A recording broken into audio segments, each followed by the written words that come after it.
Frederic Dinca, how are you, sir? I'm doing fantastic, and I mean it.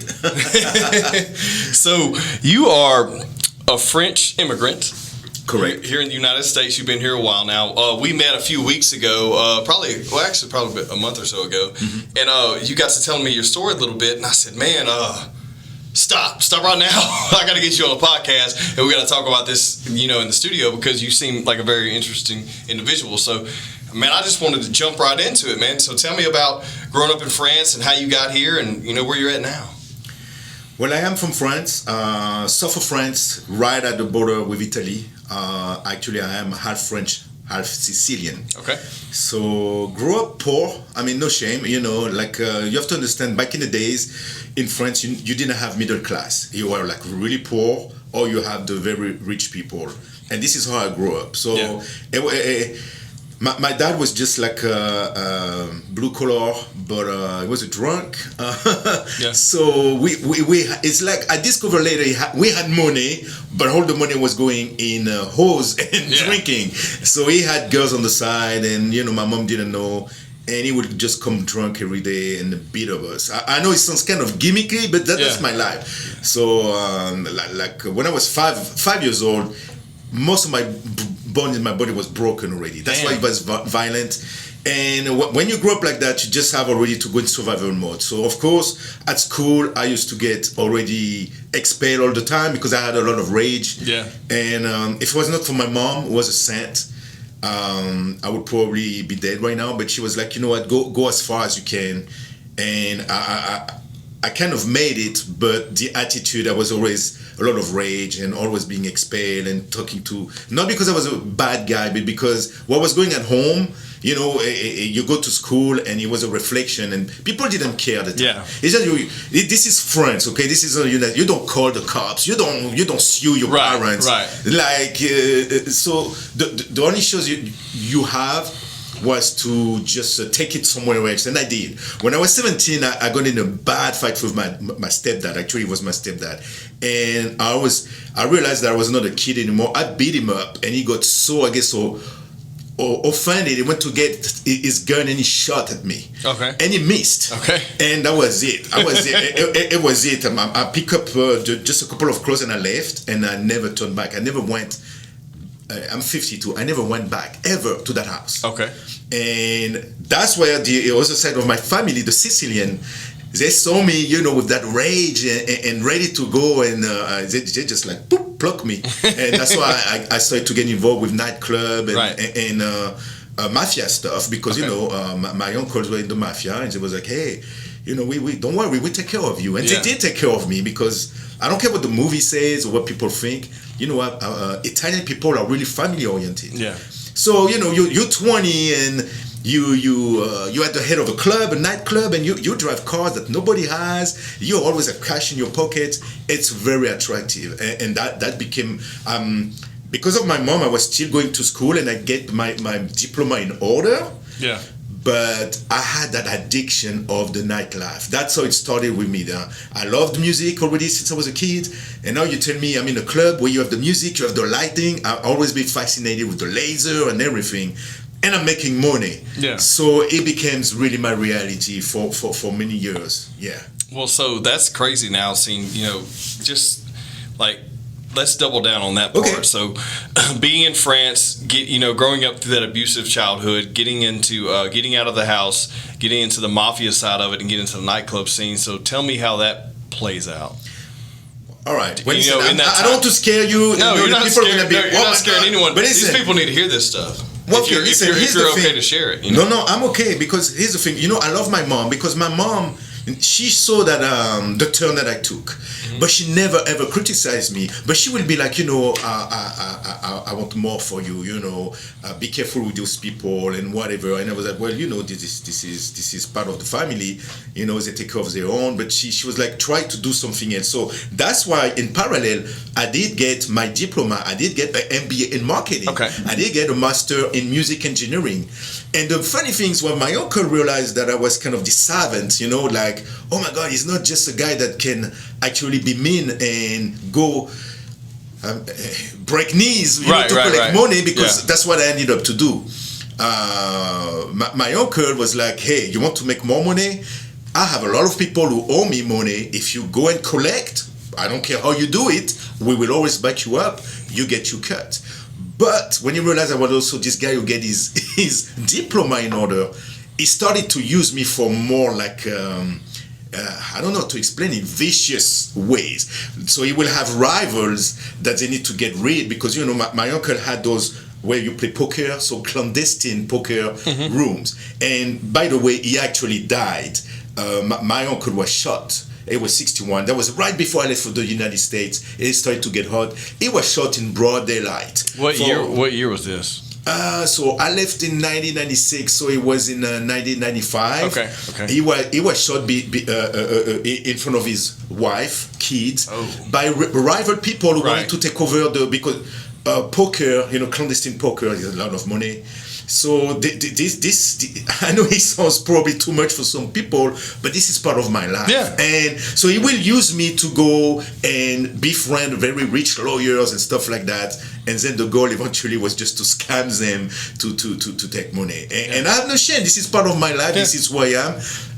I want to emphasize the fact that Italian people are great with families. So yes, the movies always show you know, the capo, and you have the murder and everything. But it is part of the lifestyle. Yeah. But those are great family people. Yeah. And I know it might be hard to understand it, but they are great family people. Unless they're not. Yeah. Well, if you look at if you even want to look at the movie depiction of it, you look at that and you see that you're loyal or you're not. You know, and you look at that in the family thing. It's always like it's always close knit. So at least they you know, no matter how they depict, you know, that type of industry, they have always gotten that on point. It's always all about family. And it is until it's not anymore. Right. And that's what happened with me. Okay. Because you could ask, you know, okay, you're living the life. Now, you know, imagine it's 1994, 95. I am at the head of clubs in Cannes. Cannes is where you have the film festival.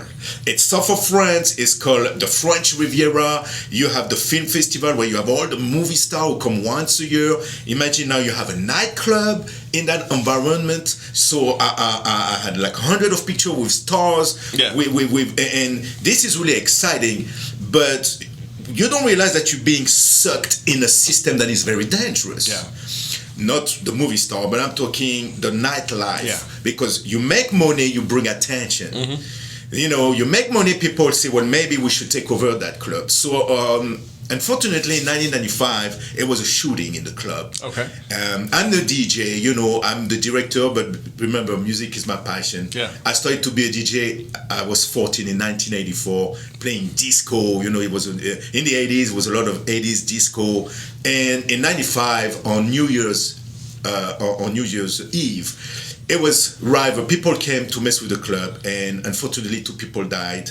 And the club has to be shut down. Okay. The week after, my uncle was shot. Okay. And obviously, it was a move and actually, it was not even like rival people from the mafia. It was just the new generation who think they watch too much TV. Yeah. They can buy a gun and they say, hey, let's do some damages. And that's how I lost my uncle. And then, unfortunately, people, they remember the guy. Hey, that young kid always with this guy. That was me.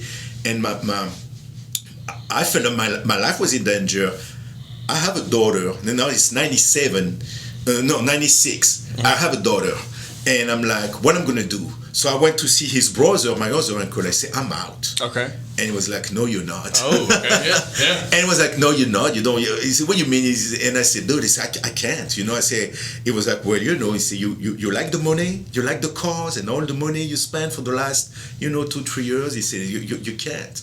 And I said, please let me out. And the only way was for me to come to the United States. Okay. Because it was like, I cannot guarantee you safety. People are going to be scared that you talk. Yeah. Because it is true that the biggest fear when you're in any group that is doing things that are out of the scope of what you call normal. Right. It's friendly. It's the bomb until people are scared that you talk. Yeah. especially if you start to say, maybe I would like to go back to a 9 to 5. Yeah. Maybe I would like to have a normal life. And they're like, dude, what you talking about? You've been collecting money for the last 3 years. There's no normal life. So for me, the sacrifice was that I had to leave my daughter behind. Okay. And because it was the guarantee for these people to make sure that even here in the United States, I don't talk. And I was like, I don't talk. I'm not this kind of guy. Right. But I do have a daughter. So now she's 20. She's 24. Okay. And I don't really know her. You know, they told what she grew up. No, they told her on purpose that I was dead. Okay. To make sure I never tried to connect, and that was my sacrifice. Yeah. Staying with her in France, jeopardizing her life because I know that they could come after me. And my uncle said, do the right thing for her. And my girlfriend ended up with one of my cousin. You know, and it was like, hey, this is what it is. Okay, so your cousin's raising your. Or raised her. Well, no, it was temporary. Okay. It was temporary. Gotcha. It didn't last. Got you. But I guess it was the point, like, dude, this is your price. You don't like it, stay here and see if you, maybe you want to think that you can fight whatever. Yeah. And you could say maybe I was a coward. I don't think I was a coward. So. I thought about my daughter. You know, when it's yourself, and I'm pretty sure there's a lot of guys that you've been in the street in trouble before, and you go fight and you get beat up. You don't care. It's just you. Yeah. Believe me, when you have a baby in your arm, it just makes your head do a 360. Yeah. And you're like, dude, I know I can't fight. How about this baby right here? I'm at that. Could I say selfish? Yeah. That I'm gonna jeopardize her life. Right. So, what triggered for me to really leave? I was like, you know, I'm gonna think about it. Like I was not really convinced. I mean, I love America, but it's not like I wanted maybe to come in other terms. And one day I was walking. So in Lyon. Lyon is the second big city in France. You have the capital Paris, and you have Lyon, big industrial city. And it was broad daylight. I was walking with my daughter. I think she was 10 months old. Mm-hmm. You know, and so she's a baby. And this car stopped with 5 guys. I remember it was a little car. It's called a Renault. We don't have that brand here. It's banned by the American, but it's the most popular brand. Okay. You have Citroën, Peugeot, and Renault. And I remember that white car with 5 guys, and they're pacing me. You know, I'm walking, and you have people, but they're pacing me, and I'm like, you know what, I froze. You know, the things that come to your mind. What I'm gonna do? Are they here for me? Yeah. Is it just maybe a coincidence? Don't look. And then I hear the voice. When the guy had the window down, and he say, "Hey, that's your daughter right here." He say, "I think I'm gonna FUCK her. Yeah. Have fun with it. And then I'm gonna kill her, and then we're gonna do you." And you know what? There's no word to describe the feeling at the moment. Yeah. There's no word. You go in a mode maybe that you don't even know you could do certain things. I remember I look right and left, and it was a pharmacy. Well, we have a lot in France, you know, bakery, butchery, and we have the pharmacy. Right. And I rush in the pharmacy. I sit my daughter on the counter, and I remember it was a young lady. She kind of got scared. She said, "Oh my God, what are you doing here? You can." And I said, "Dude," they say, "she's in your hand. If I die in the street, please call the cops and make sure that she's okay." And I rush outside, and I guess I blacked out. Yeah. What I did, I headbutt the windshield of the car, and so I blew my head, and the guys got scared, and I actually pulled them out of the car one by one. We got in a fight. I don't remember. I'm gonna be honest with you, but when I came to my senses, I was covered in blood. Yeah. 3 of the guys, they were not moving. The 2 other ones were saying that I was a racist because they were from North Africa. Okay. And that moment, as crazy as it may sound, I knew that I had to go. It was like I can't. By myself, you know what? Anything happen, I'm not a lion. You know, listen. I got shot. I got stabbed. I have plenty of wounds, and I'm a believer. You know, I got baptized like in 2014, and now I understand. I think God was like, it's not your time. Yeah. You know, but when you're young, you think you do it. Yeah, man. My nickname was Bulletproof. Yeah. That's how stupid you are. Yeah. Because people shot at me and the bullet didn't go out of the gun or whatever. Yeah. But at that moment, everything was like, do I really know what I'm doing? It's like the money doesn't matter. Nothing mattered. It was like my daughter. You understand? She could have died, and I would have been responsible. So, like we say in France, I took my click and my clack, and I came to this country. Okay. Well, yeah, I went to Miami. The good choice, right? It was like, and it was like, actually, it was a bad joke. It's just I went to Miami, not realizing I was trying to duplicate what I was living in France. Right. Well, before we get on that, so what do you? Like, was there anything, do you have any, I mean, I know that you were doing that in protection of, you know, knowing that anything wasn't going to happen to her, but how do you feel when you say, okay, I'm leaving this to chance when I leave? Well, you have to understand, those guys, they sue me. Okay. You know, because now I'm that white guy, they're Arabian, they're from North Africa. I'm racist. Yeah. I attack them for no reason. Right. Because there's no camera in the street. Right. There's nothing. People are scared of these people, so nobody's gonna back me up. Yeah. So I ended up being sued and have to go probably face jail time. Okay. So I want you to know that I left because I didn't want to go to jail on that stupid things. Okay. Yes. And so, you know, I'm like, my uncle told me to leave. Now, for me defending my daughter, I'm gonna probably go in jail time because I did break a couple of bones. I'm not gonna lie. Not that I wanted to, but I'm not trying to be an excuse. I did black out. I was on the survival mode. I don't remember if you tell me, oh, but what did you do? I don't know. I survived. Yeah. Those are 5 guys. I'm by myself, and it's me between them and then maybe going in and take my daughter. Yeah. So yes, I could have I would have been in jail, and I left. And that's what I'm not even sure I can go back. I never went back. Yeah. This is 2021. I left in 1996, and I never, like I told you, I never went back to France because I knew that as soon as I put a foot, I'd probably be arrested. And then I never went back home for that time when my own stepdad actually shot at me. So I left a lot of like unfinished business that I've been dragging all these years. Okay. Well, so let me ask you this. So what's the process from all that happening right there on the street? You come into your senses, all these people laid out, you had this massive altercation, your daughter's over here in the bakery. Okay, after that, I was arrested. You were arrested. Of course. So someone got your daughter and took care of her.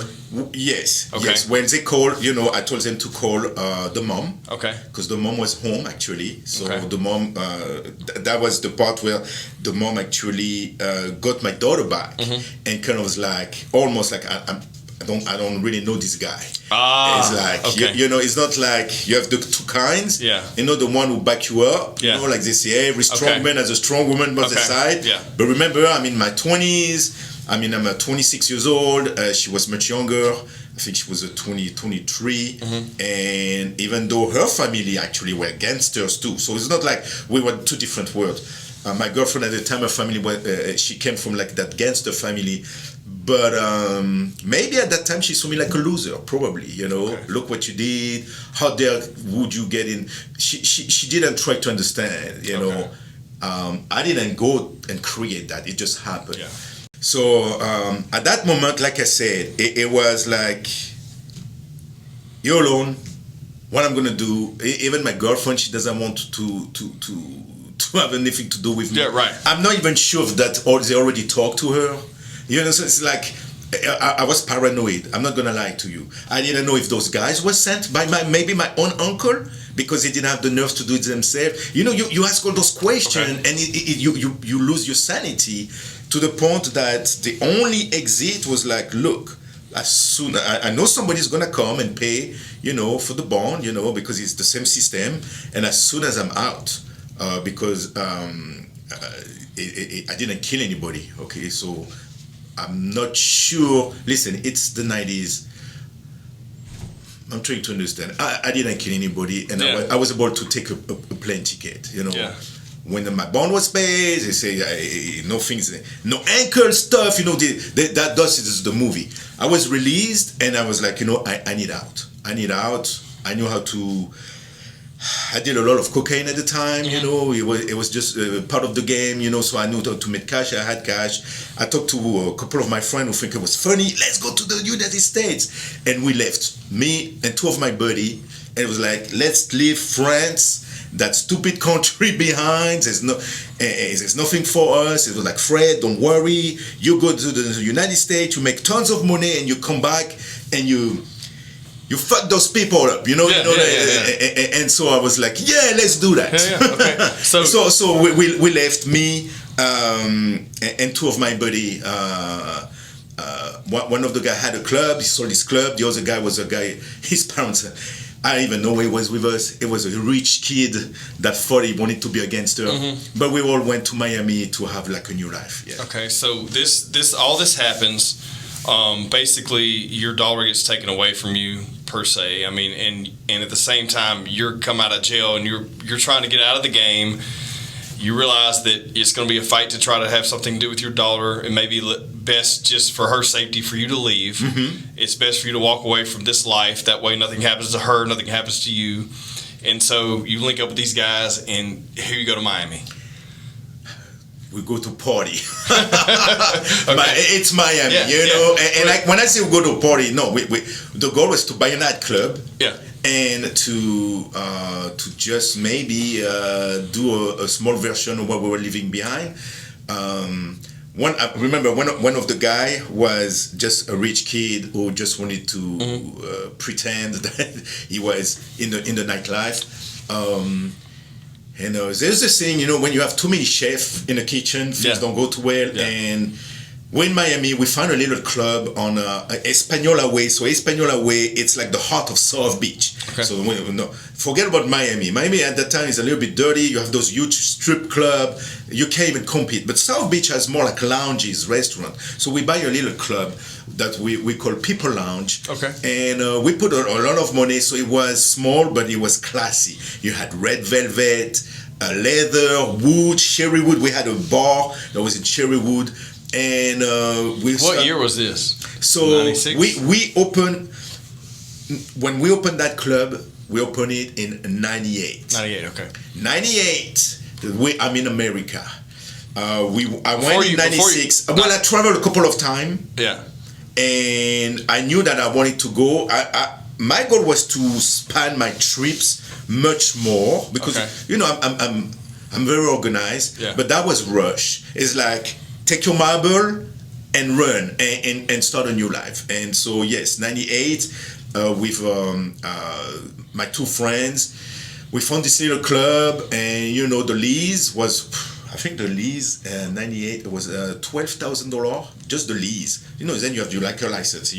But we were like, hey, let's make it happen. The good thing is like that rich kid is that he was one of those old family with all money in France. Yeah. He had a lot of money.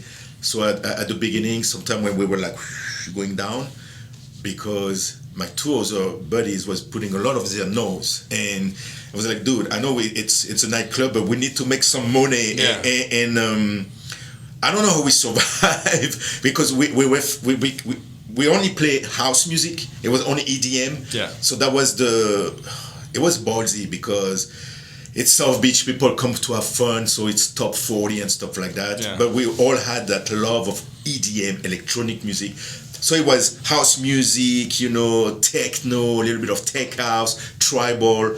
And with time, it started kind of, people was like, hey, you know, I mean, it's cool, but we want something else. Mm-hmm.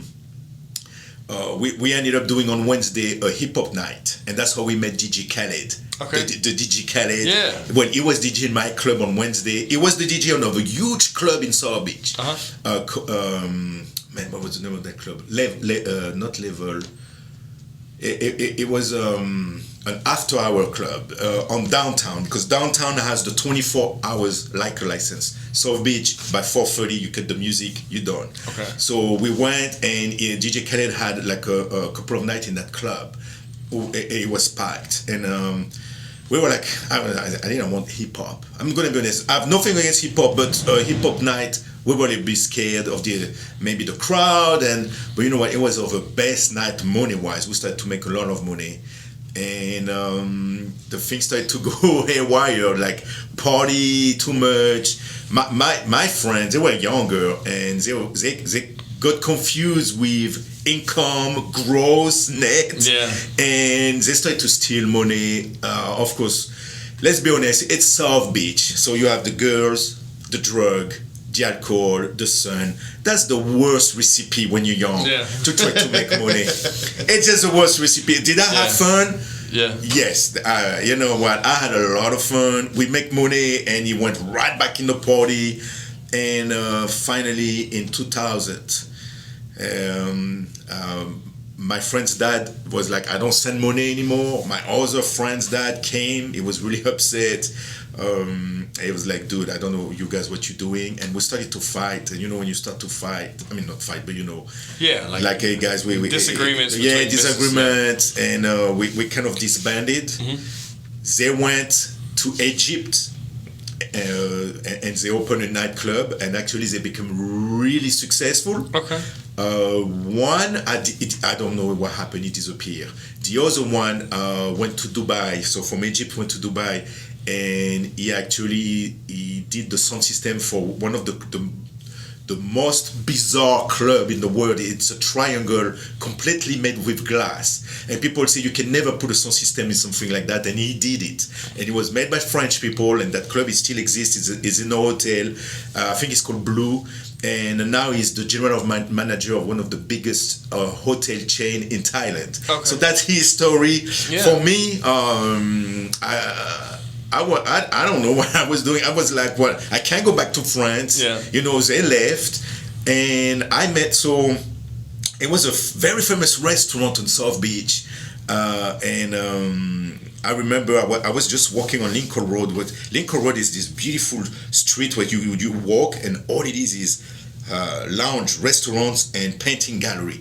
And it's like the creme de la creme people, you know, they like to put their little clothes, and you have the what they call the beautiful people. And I was walking, and that restaurant was packed. And I remember it was this guy, it was a Russian guy at the entrance. He was actually one of the manager. And I said, hey, you know, I'm a DJ, and I said, the music sucks. And I know it was really provocative, but I guess I didn't care.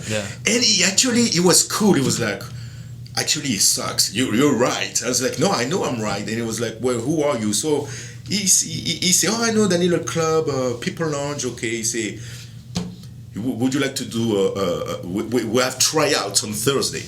And I remember I went. And I was good, because I have no shame to say, as a DJ I always killed it, because for me it's about the people. And I ended up having a gig Thursday, Friday, Saturday at like $800 a night. So I mean, it's great. You're in South Beach. Yeah, it's good money. The rest of the time you can go, you can go party, you know. And in that place I ended up meeting a guy who changed my life. Literally, I'm talking about business wise. Maybe helped me kind of reconnect with really who Fred was. I had my time, and with all the party and all the things that I'm not even mentioning in between when I could have died. And this guy, his name was Jesse, I remember. He was a black guy from Jamaica. He was 6'8", and I remember he was with his suit at the first table, and I was like, what this guy's doing, you know, not a smile, and you know, you have people dancing and, you know, grooving. And I remember all the night he started to bug me out, you know, it's like, man, you messing with my mojo. And at the end of the night he was like, I really like what you did. So you have to understand, I was one of the first DJ to mix a live instrument while I'm DJ. So I will have a saxophone player, percussion, acoustic guitar, and he really liked it. And he was like, I'm opening a $300 million hotel right here on Collins. Collins is the street where you have all the hotel. You know, so it's called Collins Avenue, and then when you go at the end of the island, it become Ocean Drive. And Ocean Drive, you have Nike store, you have all the stores, and you have all the expensive restaurants. And he was like, I'm opening a hotel. And he said, you think you could do what you're doing here on a bigger scale for my hotel? And that guy changed my life, because I kind of left the nightlife not that night, because we had a couple of conversations, but actually 2 weeks later, he had a proposal so I remember it was 38 by 2, that's $76,000 a year. Damn. And I'm like, you know what, I'm like, I'm gonna have to wear a suit maybe. Yeah. But the thing is, I ended up being so it was the first black owned hotel. It was financed by a gentleman called Ron Donahue-Peeble. I remember his name. A black guy that actually had a lot of money. I think his net worth, we're talking about 2001, was $300 million. Ooh. And he was opening that hotel, and they were proud to say it is black owned, black operated. Yeah. But here I am, this guy asking me, Mr. Whiteman, he said, you're gonna be, and he's telling me, don't freak out. You're gonna be the only white guy on the board. And I said, I don't care. I mean, people are people. And he just like this, I became director of entertainment and food and beverage assistant. So you have the food and beverage director, and all I had to do, so I helped the people to buy the equipment for the hotel. I chose all the speaker, the amp, what kind of equipment. I had pool parties in that hotel. So I had a live singer for the restaurant, for the two restaurants.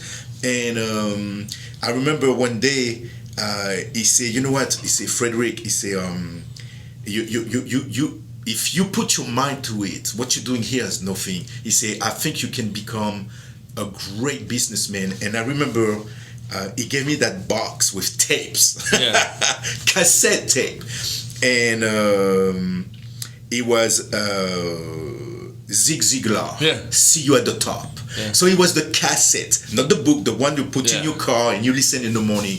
And I listened to the tape, and it changed my life. I was like, wow, I can be more than just the nightlife. Mm-hmm. So this is my life. You know, my Miami life became a little bit less the nightlife. I was still DJ, but then I really revamped myself by being a corporate DJ. Yeah. So I DJ for clothes, Diesel. So then I got sponsored by Diesel, by Gucci,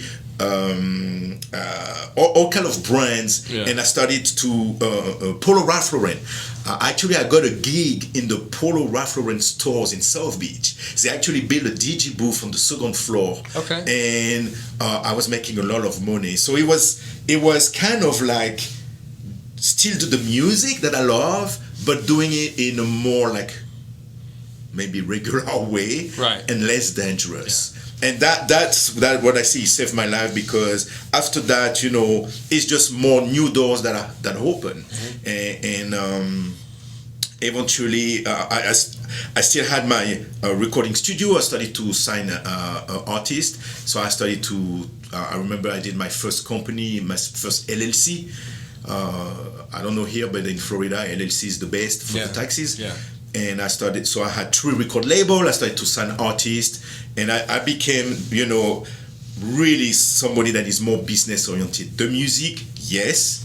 The party, a little bit less. Or it's gonna be a party that's gonna make money. Yeah, right. And I started to do party for people, organized party. I did a Vogue magazine, a lot of party for Vogue magazine. I DJ for like I say, a big brand and stuff like that. And after that was a new me, you know, less crazy, more business oriented, but still me, because I'm you know, I believe I'm a fun guy. I can be a fun guy, and that's it. My love life was catastrophic during the time, because I carried that burden and that. Knowing I have a daughter that is growing up, I was able to bribe my girlfriend when my daughter was 3. So I think it was 2000. She came with my mom. My mom said, "Don't worry, he's not gonna steal your daughter." You know, I was a wreck when I saw her. You can understand. And I don't want to get emotional. Yeah, man. But I was a wreck, and it cost me $5,000. Yeah. And the year after that, it was like, "Hey, you want to see your daughter again? It's gonna be 10." And I was like, "Okay." Well, last time it was 5. Yeah. And then I did it, and then after that, it became 20, and I said, "No, I'm not gonna do this." And that's why, I guess when she was around six years old. That was the end. I never saw her again, and they started to put crap in her head. Your dad is dead, and kind of stuff. That was it. Not too long ago, she was 20 something, so it's like 4 years ago. I talked to her, and I told her the truth. Yeah. And she didn't take it too well. She didn't believe it. She was like, "Well, no." She was like, "But." She said, "I thought you were dead." Yeah. So in her mind, "Oh, you're not dead. You abandoned me." Yeah, exactly. So these people try to protect me by telling me you're dead. Yeah. You're jackass. You're mofo. You're whatever. Yeah. And it backfired. And I tried to tell the truth. And no, so my mom sent me a picture. It took me off guard like a week ago. She took me a picture, and I cried. Yeah. I'm not gonna lie to you. See, I'm emotional. No, I mean, I it was like imagine. because it's my blood, Yeah. you know, and I'm asking myself, you know, what did I do wrong, you know? What did could they be do different?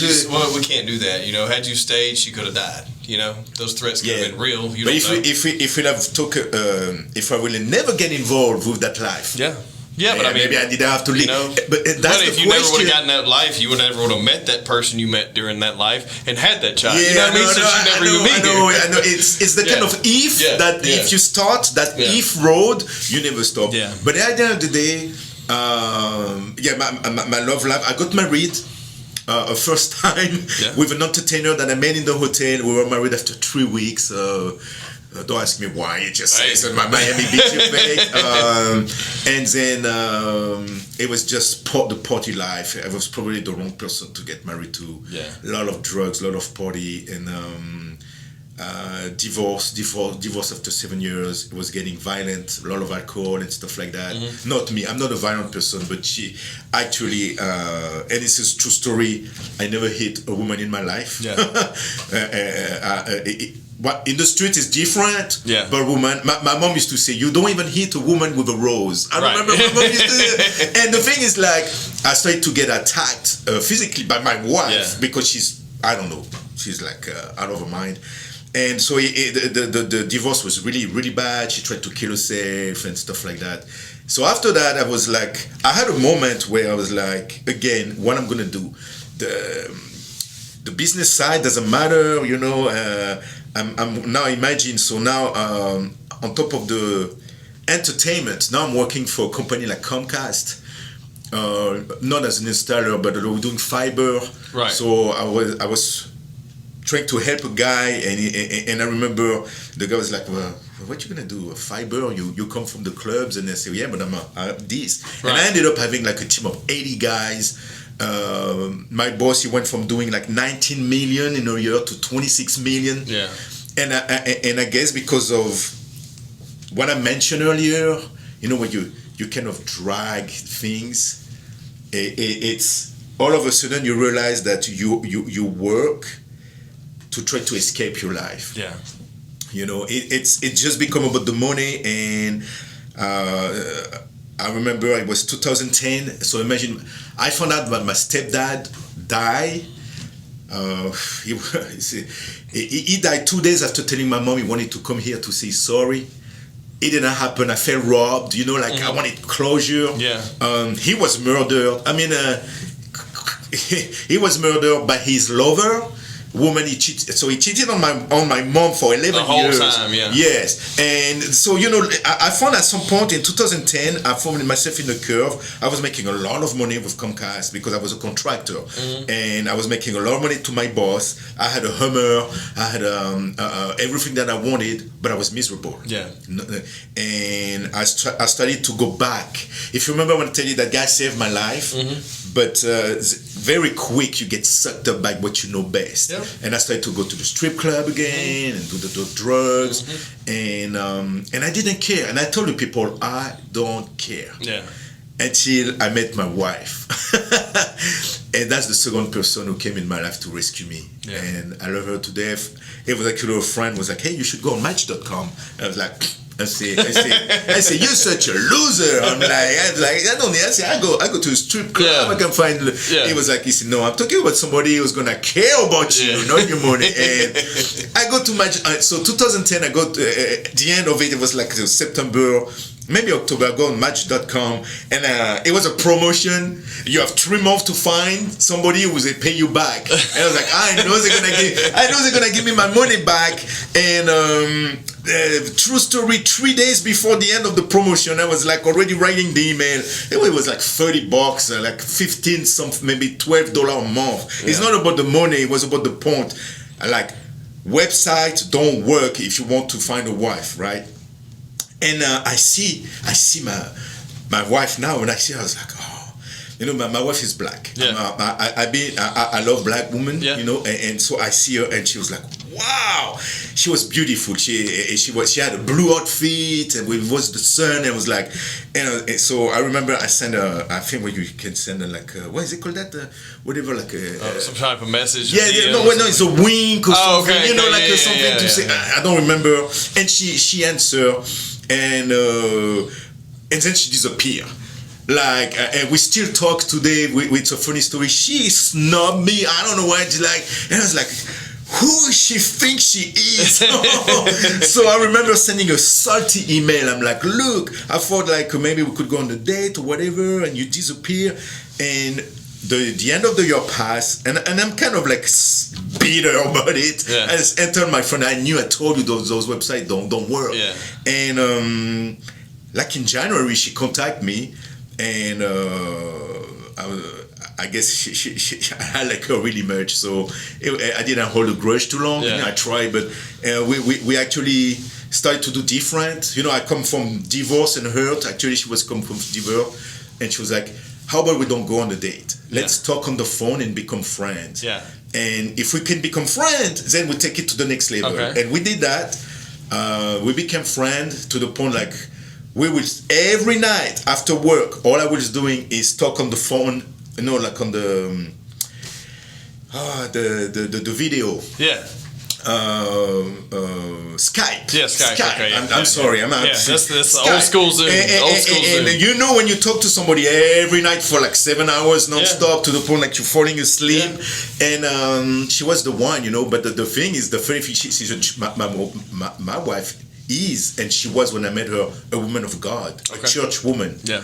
And me, I'm that guy coming from, I'm the devil. Yeah. And so I'm all a sin. Yeah. So my friend telling me, dude, when they read they was like, that woman's not for you. Yeah. I mean, and I started to believe it because I read the little things they put on the website, but somehow it's like it didn't matter. And I remember I was smoking like 2 packs of Newport 100 a day. And when I go in the club and you get high, whatever, then it was another 2 pack at night. Yeah. And the first thing she said, she was like, if you smoke, it's not gonna work. So I remember that I quit cold turkey, no lie. And I know that's God, even though I didn't believe in God at that time, but He gave me the strength because I'd say I'm not losing that woman for something that stupid. Yeah. And I quit smoking coke. I didn't even share my life with her, but while we were on the phone, the only way for me to be up all night, it was like I had the 8 ball, and sometimes I had the 1 ounce, and all of a sudden it's like it's not the shame, but I was like, I want to be a different man. Yeah. And I guess I have no shame to say she's the second person who came in my American life who kind of rescued me. Because if I don't meet Karen, you find me dead one day in the street, going in the club, being so out of it that you wake up in motels, people rob you, they can kill you, and she saved me. And I know it's gonna probably some people are gonna say, you can't say, oh my God, it's a gimmick. I got baptized. Actually, I gave my life to Christ because of my wife in 2014. and I left a heavy past behind me. Believe me, heavy. Yeah. But at the same time, it was like a burden, lifted from my shoulder. And we got married. We dated, and then we got married. I've been with her 12 years. I have 2 kids. And we came last year from Miami to bug you guys. I'm here. This is Fred, She's Air Force. I love her. She's dedicated. She's been 20 years in the Air Force. And last year, she was giving the option to come to Barksdale, which I didn't know about. And we came here, we bought a house, and you know what? I love it. That's why I'm here, right here. Yeah. He said, I tried to condense it, but this is my story. I'm happily married. I'm happy that I met her. She changed my life. And I'm really, and I know people might think, that's it. I'm not perfect, guys. Yeah. Do I think sometimes to have a big line of cocaine, it crossed my mind. No, man, I'm telling you, it's not like I became that perfect guy. I'm not. Yeah. But I have a purpose. Yeah. It's my kid, and it's my wife. Yeah. So because of that, I always look forward the positive. And I try to get involved with positive things. Get involved with the community. I became a realtor. That's a great opportunity to help people. I'm involved with a church right now, where I help with the sound, and this, I know that's gonna be probably my cross to carry, because I don't think you just renew yourself. I mean, God can renew your heart, but I know sometimes I have those crazy ideas. I guess those are just memories of that past, and I just have to say, okay, now I'm done with that. That's what I have to say. So it's I'm happy to be in Bossier City. It's a change. It's not South Beach. Yeah. But there's no palm tree, man. There's no palm tree. There's no ocean. There's no huge club, with the line. No, you don't have those huge club with the line who go like for all around the block. And but you know what I found here, and you included, I found genuine people. Yeah. I found genuine people where I work with Berkshire Hathaway, with my broker, Leighton Allen, that I have a great respect for him. He's actually the one who allowed me to make sure that I get my need, even with the church. He introduced me to his church. I met genuine people, realizing that actually Miami and South Beach is great for the fun and the party. But you will struggle if you want to find more like genuine things. You do have some people. Don't take me wrong, but it's harder, because it is about the palm tree, and the drugs, and the sun, and the money. So coming here, it's been a year actually. We came here last year on the 2nd of November, so we celebrated 1 year. I met all kind of cool people. Like I say, at work, even clients, like people like you, that I always come on and say, Karen, you won't believe who I met. This guy, man, with the tattoo, and not only he's do marketing like me. His name is DJ. I used to be DJ, and he can cook. And you know what? I realized that I'm just rediscovering what real life is about, and I love it. Look, I pack some pounds. When you party every night and go to the gym. I was in great shape, but you're missing something. So right now I'm about to reshape myself, but in the right way. Not because I'm doing drugs straight and I don't eat, but I'm enjoying my life, because I've been sober 11 years, 12 years. See, when I met my wife, I stopped drinking, smoking, and doing drugs, and it's been 12 years. I didn't even touch one cigarette. No cigarette, no alcohol, no. I have a mini bar at home. Yeah. You can ask my wife. I can go weeks. Sometimes I tell Bele's on the Rock. Yeah. Or a middle restaurant. I do my own. I love mojito, of course, from Miami. But it's not like I'm drinking. You're not throwing shots back and binge drinking all night long. I can have beers in the fridge that probably is like 6 months old, because my mind was renewed, I believe, and I'm a change man. And I have kids, and I have to be around for them. I have to be around for them, for my wife and my new friends. So when you put all this together, it give you a good incentive to do the right thing.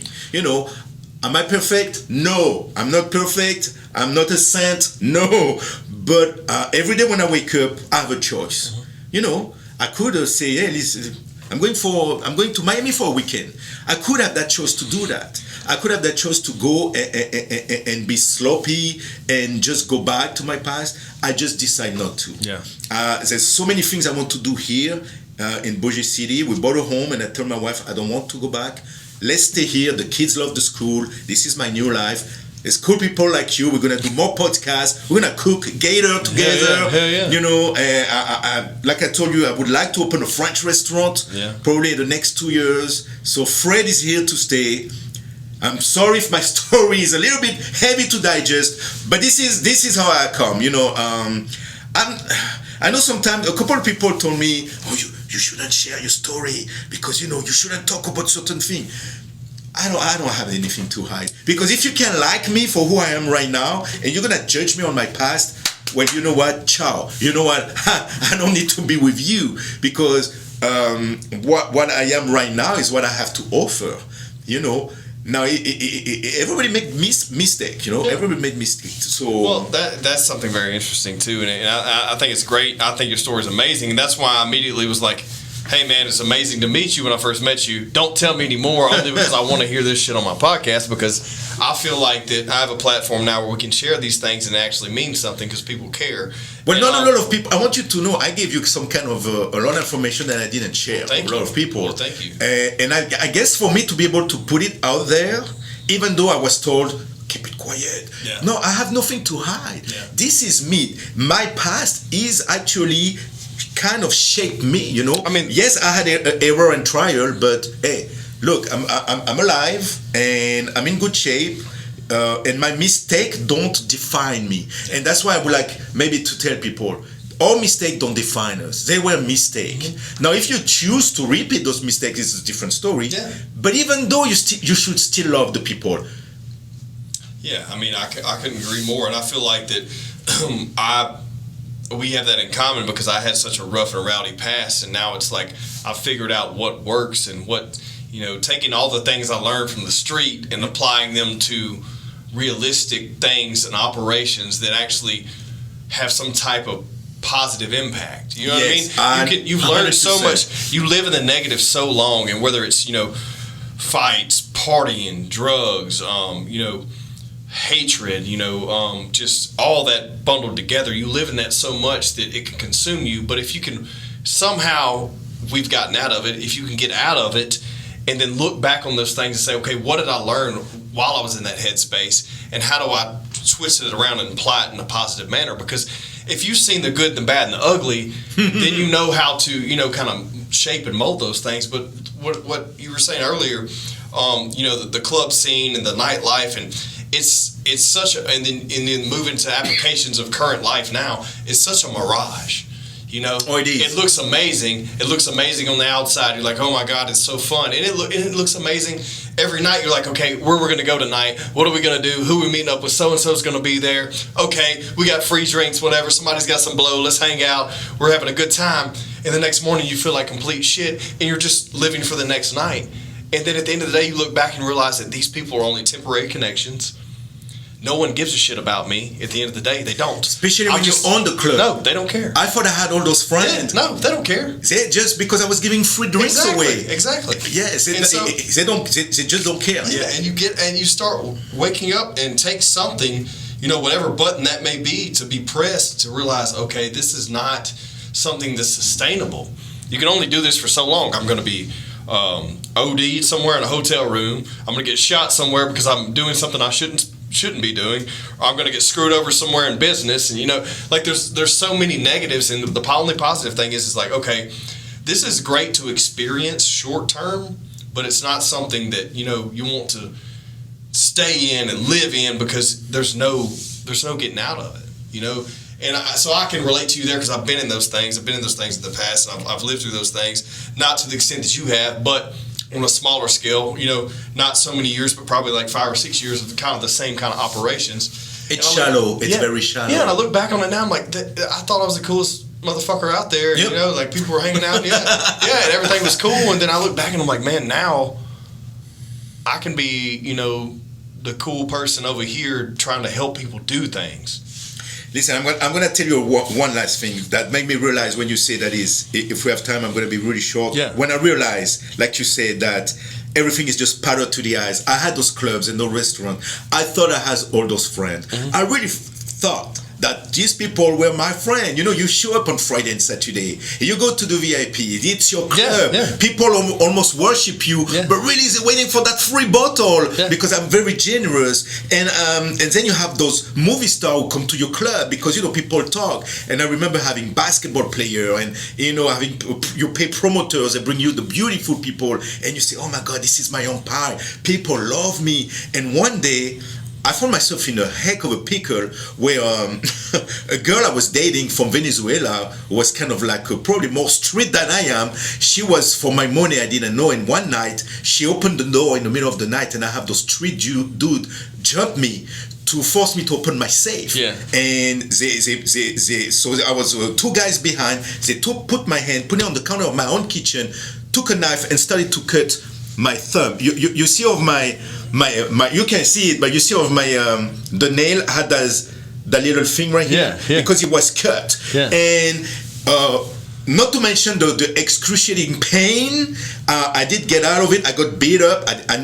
I'm an idiot. I should have given the combination. I didn't. So they didn't get the money, but I almost died. That night, I called so many people in my phone. Those people who came to party with me, who drink my liquors, who take my money. Not one person came to my rescue.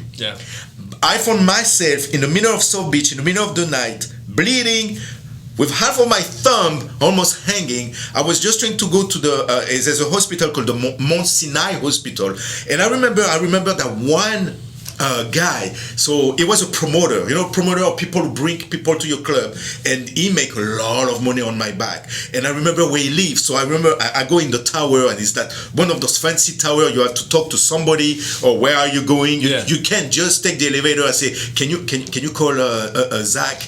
He's Zach who is, I give the name, you know.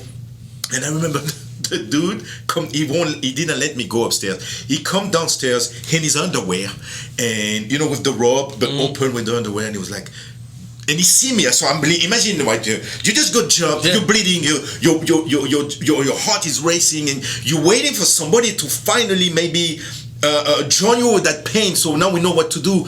And he was like, dude, you know what time is it? 2 a.m. And he was like, I'm with my girl. Can you come back tomorrow?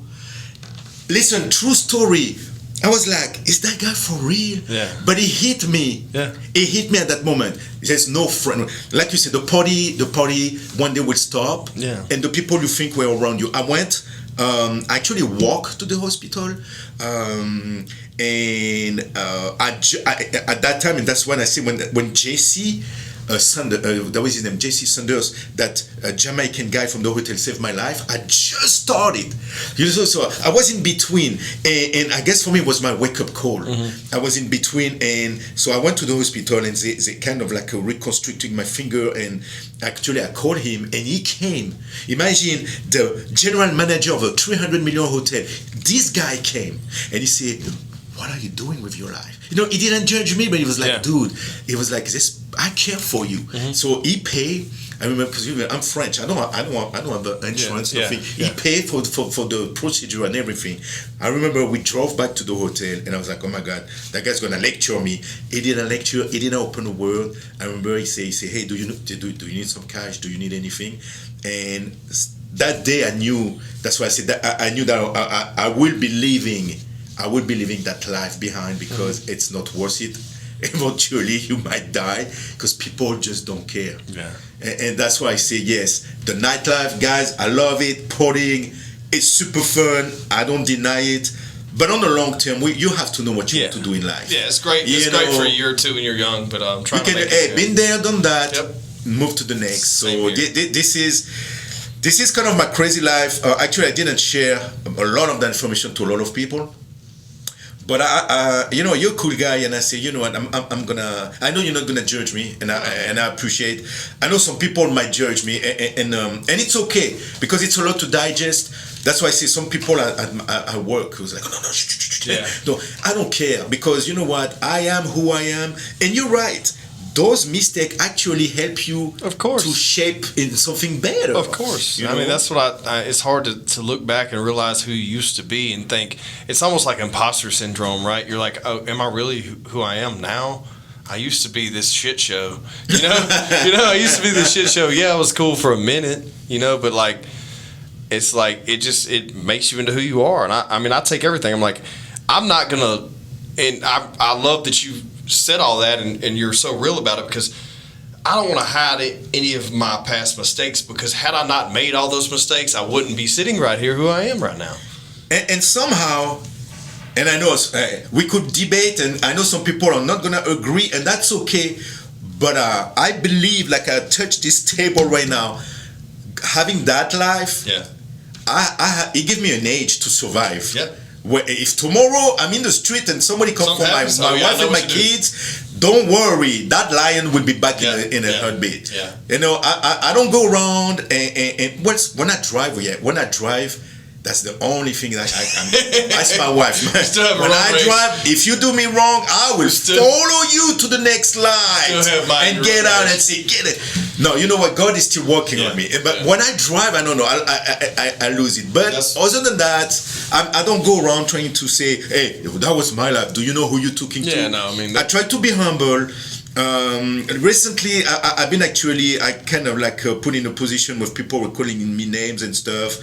Because my biggest downfall is, like I told you, it's black or white. Yeah. But I will always tell you what's on my mind. Yeah. And for some people, it's like, well, this guy talk too much. Yeah. And no, I don't gossip because I don't believe in gossip. But I will tell you if I know about something that I think you should know about it, I will tell you. And I'm going to tell you, hey, that cup's white.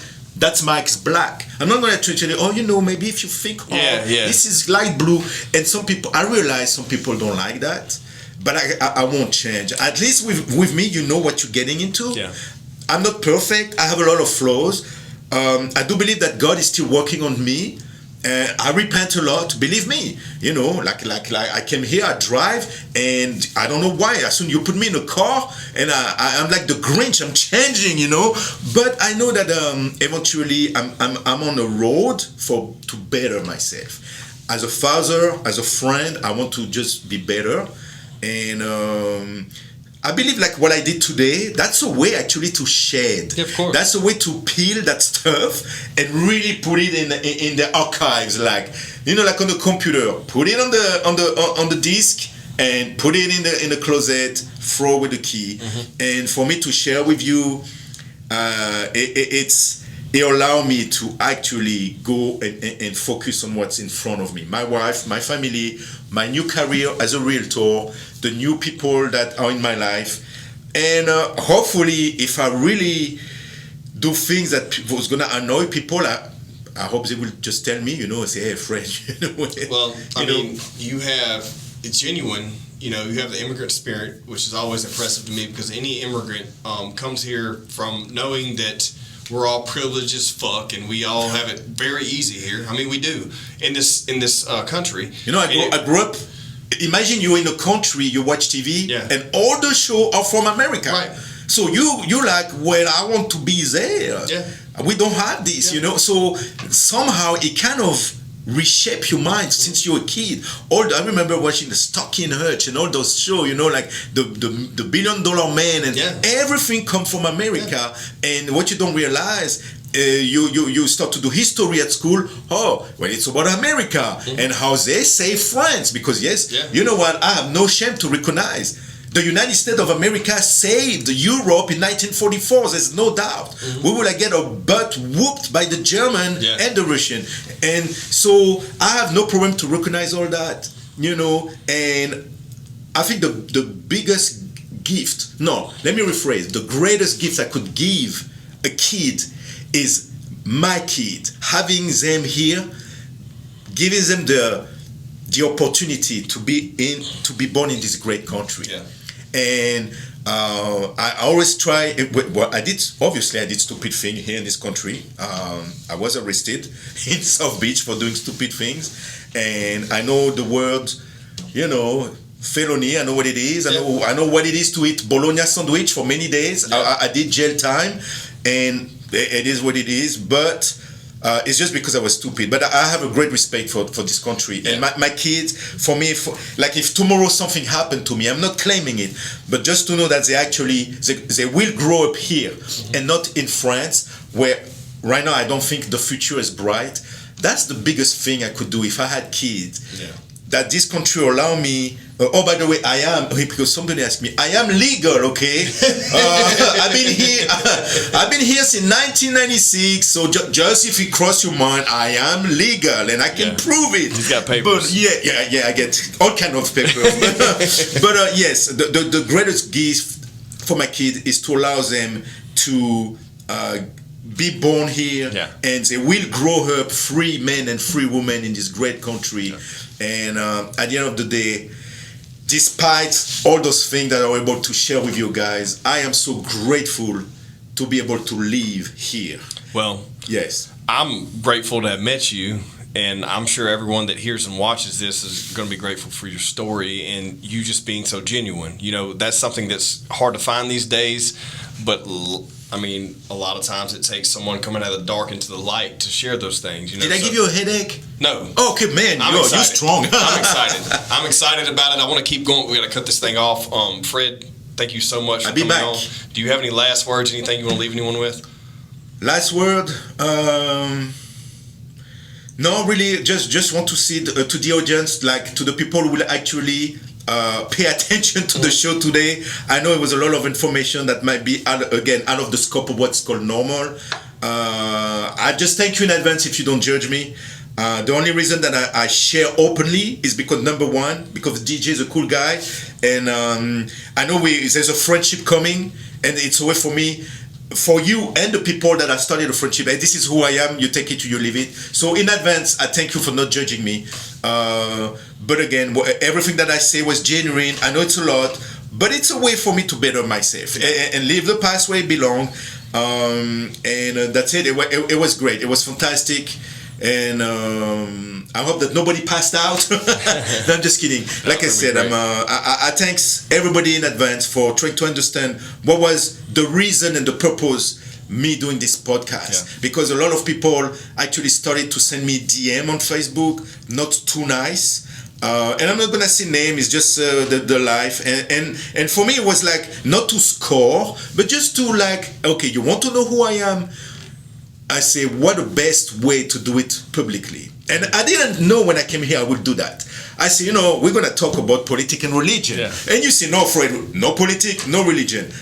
We keep it real, real estate is boring, so we're not gonna do that. No, it's not boring. I love it. And I'm like, you know what? If I can put my life right here publicly on a podcast that's going to be transmitted to a lot of people, then I can answer those questions of people who say, really, did you really do that? Or, because now they know who I am. And like I said, I mean, I'm not going to say it. There's no too many ways to say. You take it or you leave it. And I'm not trying to be condescending. No. It's just, this is who I am. This is Fred. Now you know my life. I'm here to stay. I love Bossier City, and I see myself being here for the next probably 15 years. And this is me.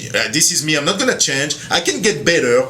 And next time, if we become friends or do business, or if I sell your house or you want me to do real estate with you, well, the whole package. This is the whole package. That's it. Thank you in advance, guys. I couldn't be more honored. Had a good time today. Thank you very much, everyone. Please subscribe to the podcast.